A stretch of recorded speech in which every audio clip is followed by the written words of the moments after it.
explorers. I am Diya Sharma and I hope you are all doing fantastically well. Today I am going to tell you about how to identify irrational numbers.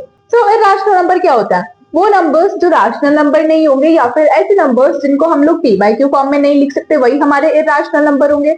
अब ma'am इनको हम लोग identify कैसे करेंगे?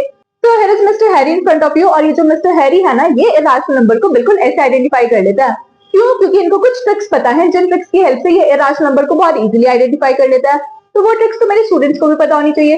तो mister Harry बताइए मेरे students को वो कौन सी ट्रिक है जिससे आप बहुत इजीली इरेशनल नंबर को आइडेंटिफाई कर लेते हैं. अरे मिस्टर हैरी ने तो हमारे सामने एक लिस्ट दी है. तो इस लिस्ट में मैंने सबसे पहले इंक्लूड किया है रूट, उसके बाद फिर पाई और फिर पैटर्न. अब ये सब क्या है? तो देखो मैं बता देती हूँ. सबसे पहले उन्होंने लिस्ट में बात की है अंडर रूट की.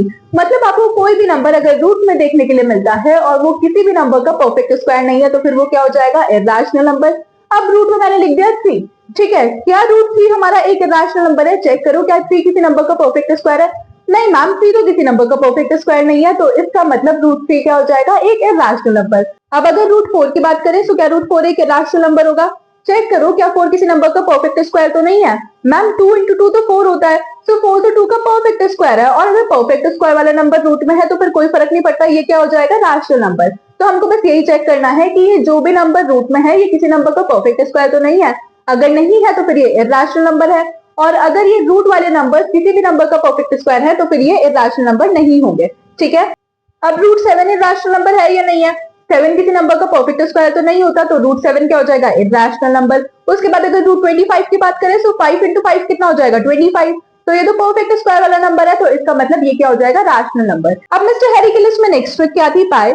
मतलब हमें जहां पे भी पाई मिलेगा वो नंबर क्या हो जाएगा? Irrational number. क्योंकि मिस्टर हैरी ने जो बोला है कि पाई एक इरेशनल नंबर है तब तो पाई पक्का इरेशनल नंबर होगा. लेकिन मैम हम लोग को कैसे पता चलेगा? देखो आपको जहां पर भी पाई देखने के लिए मिले ना समझ जाना कि नंबर इरेशनल नंबर है. ठीक है, आपको किसी भी नंबर में पाई देखने के लिए मिल रहा है, चाहे किसी नंबर के साथ में पाई ऐड हो रहा है, सब्ट्रैक्ट हो रहा है, मल्टीप्लाई हो रहा है या फिर डिवाइड हो रहा है, तो मतलब नंबर क्या है? इरेशनल नंबर है. लेकिन मैम क्वेश्चंस को सॉल्व करने के लिए हम लोग तो पाई की वैल्यू 22/7 लेते हैं.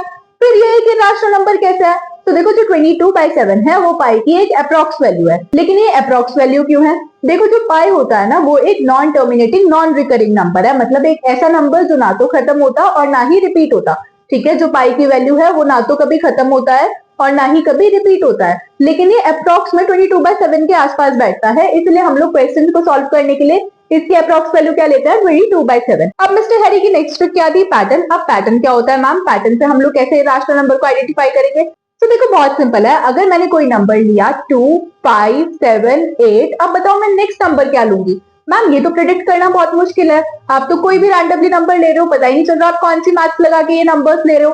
देखो यहाँ पे तो प्रिडिक्ट करना बहुत मुश्किल है. लेकिन अब अगर मैंने लिया 0.01, फिर 2 zeros फिर 1 आएगा, फिर 3 zeros फिर 1 आएगा, फिर 4 zeros फिर 1 आएगा.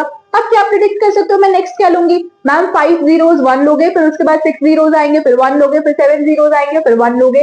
तो आप लोगों ने इजीली प्रिडिक्ट कर लिया. तो ऐसा नंबर जो कोई पर्टिकुलर पैटर्न फॉलो कर रहा हो, मतलब जिसको देख के हमें समझ में आ जाए कि नेक्स्ट क्या आएगा और इसमें बेसिकली किस टाइप का पैटर्न फॉलो हो रहा है, तो वो नंबर्स क्या होंगे? पैटर्न वाले नंबर्स होंगे. और पैटर्न वाले नंबर्स क्या होंगे? Irrational number. ठीक है, ये भी नॉन टर्मिनेटिंग नॉन रिकरिंग होता है क्योंकि ना तो ये खत्म होते हैं और ना ही ये रिपीट होते हैं. ठीक है, इसलिए ये भी क्या होंगे? हमारे इरेशनल नंबर होंगे. So I hope this is pass speakers to you. अब तो मुझे पता है कि मिस्टर हैरी की तरह आप लोग भी इरेशनल नंबर को बिल्कुल ऐसे आइडेंटिफाई कर लोगे. But still any queries feel free to comment.